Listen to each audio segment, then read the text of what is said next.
we have the technology to really manipulate weather. And I know it's one piece of the puzzle when it comes to that. I mean, this is such a dynamic type of issue that we're dealing with. And I mean, you talk about the Gulf Stream stopping, and you have HAARP, you've got scalar. How about celestial, John? How does celestial events and celestial objects play into the weather and what we're... Well, there is evidence that a large comet coming close by Earth can trigger earthquakes.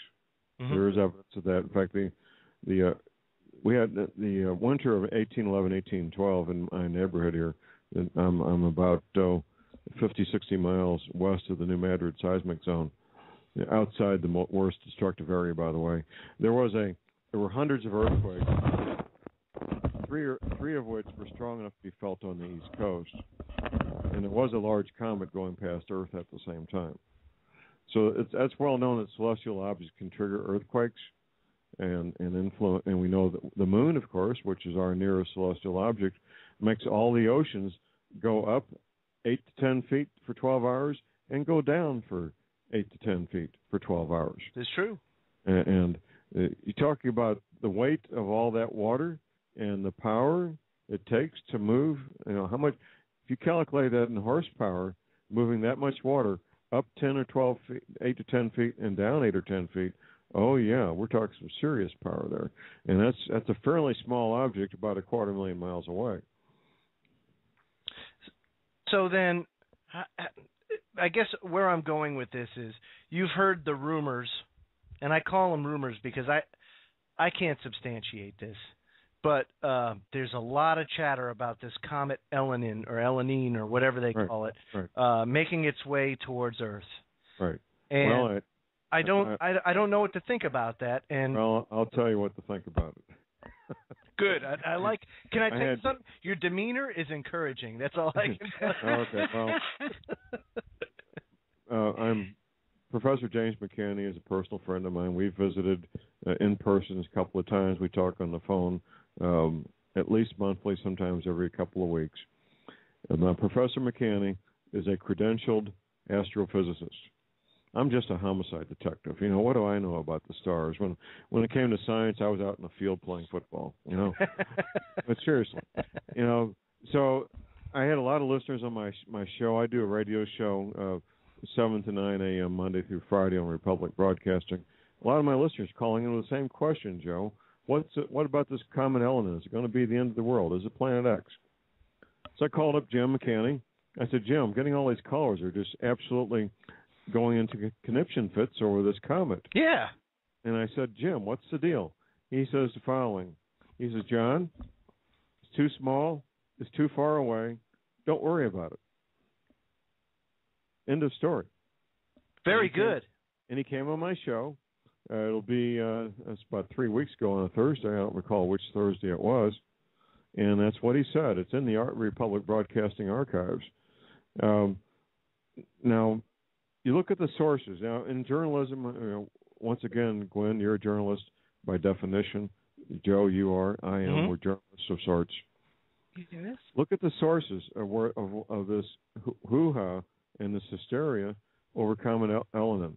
Are the people putting this information out? Do they have any kind of verifiable credentials at all? Well, no. No. You can even tell who they are. Exactly. Do they even have identities that you can verify? Well, let me say this real quick. Credentials are helpful, and it definitely gives you credibility. And I'm not one to totally say, well, you need these credentials in order for me to believe you.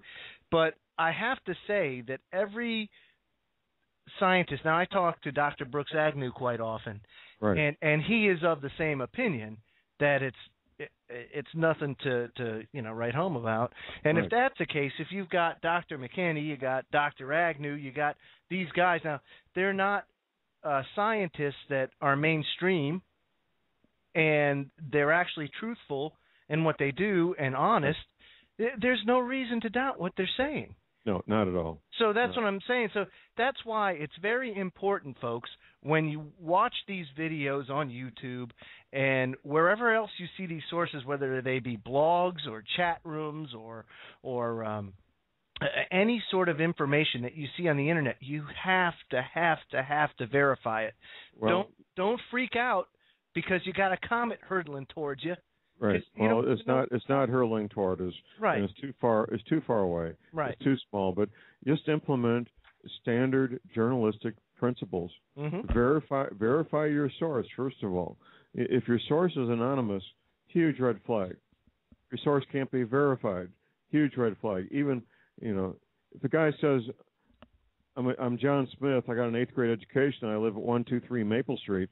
At least you got a name of a person and where he lives. Right, and he's putting his identity on the line. He's putting his credibility on the line. Exactly. That's right.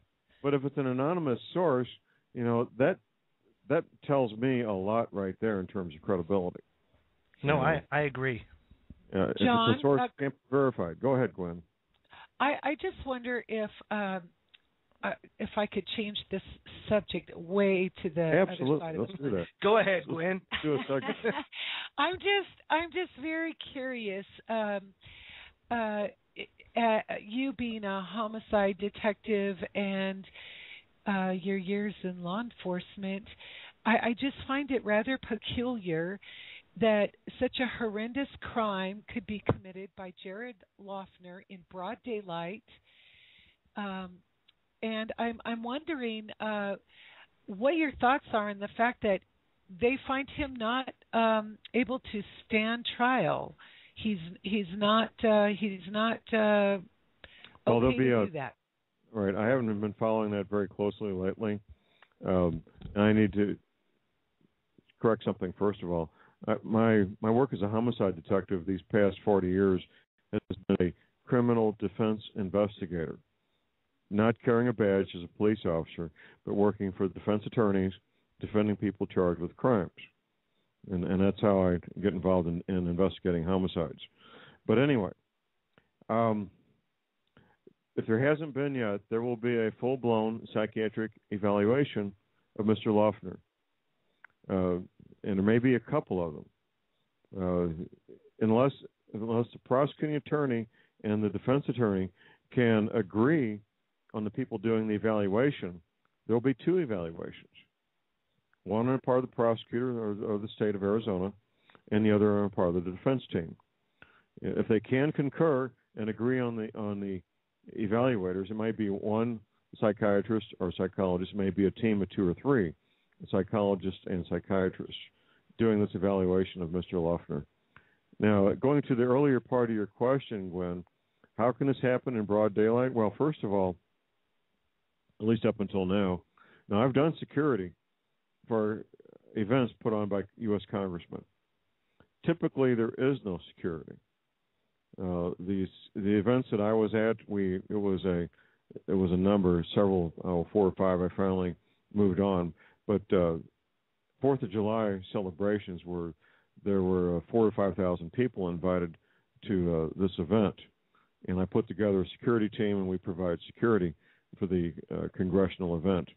Typically, these little events like what this woman put on, this Congresswoman Gifford, I think her name is, they have no security, or they may have an off-duty police officer there, or they may have an on-duty police officer there in uniform, armed, obviously. Now, a man like Loughner, concealing a firearm, can walk into one of these public events, and it's going to be any metal detector, TSA checkpoint, none of that kind of stuff. You just show up, you walk up to the Congresswoman, and you're there. Now, that might be changing. I don't know if it is yet or not. I haven't been to any congressional public events. I wouldn't be surprised if they did start changing and improving security. But my question is, they've already done those evaluations, and they've determined that he's not capable of standing trial. He's not mentally competent to stand trial. So, what happens now? What happens? He will spend the rest of his life locked up in an insane asylum of some place. Go figure. How convenient, huh, Gwen? Well, that's what will Well, happen. that's my thought. Funny that he doesn't get to stand trial. He's not competent. You know, same with Osama. The ninth death of Osama bin Laden. He's unarmed. They've got helicopters coming in. Nobody heard them and armed themselves, and they killed him instead of taking him in so he could be put on trial.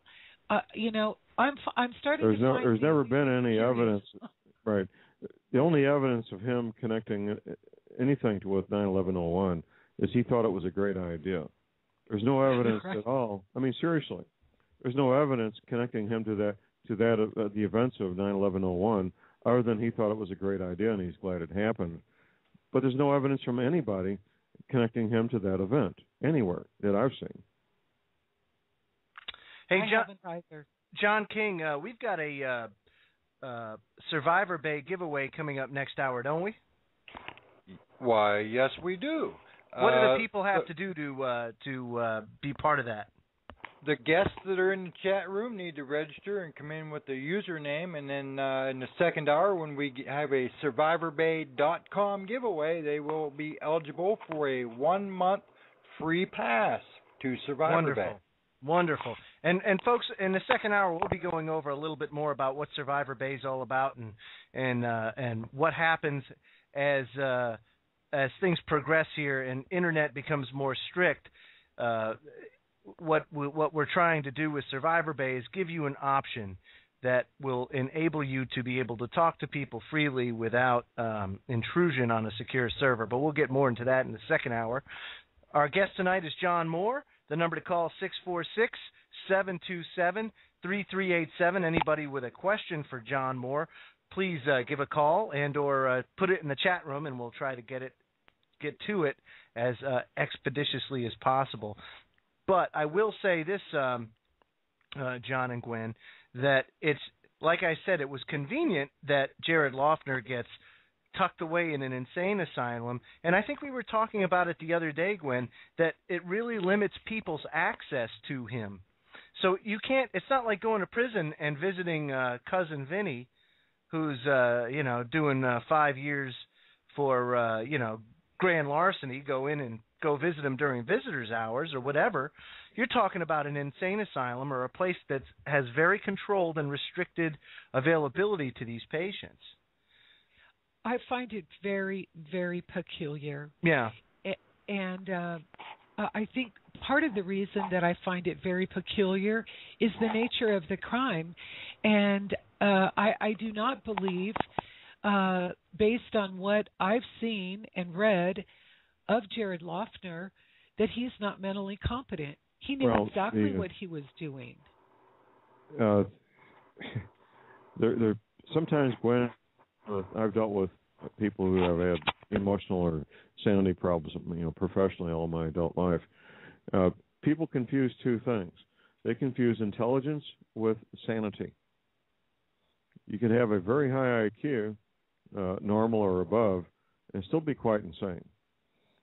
So, what I'd be looking at would be the defense would probably be tickled to death to have him insane and not stand trial because his life's no longer at risk. This man will never see a free day the rest of his life, regardless of whether he's found sane or insane. That's a given. I don't know does Arizona have the death penalty? I don't know. I don't know. I would think they would, it being Arizona. Well, I haven't heard of any executions in Arizona in recent well, times. I don't know. That's the only thing that would change would be him being at risk of being executed. That's the only thing that would change if he was found sane. Now, the prosecutor, here's what you want to look at. Prosecuting attorney for that venue down there, state's attorney, it's his job to prove the guy sane if he can. And he'll have his psychiatrist, a psychologist, team of psychiatrists attempting to show this guy knew right from wrong and could tell the difference and had a grip on reality sufficient to put him on trial and stand trial for murder.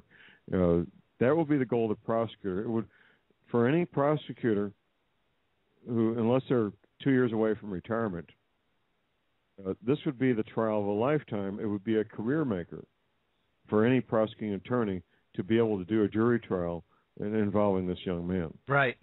I guess he's kind of a trophy, if you will. Well,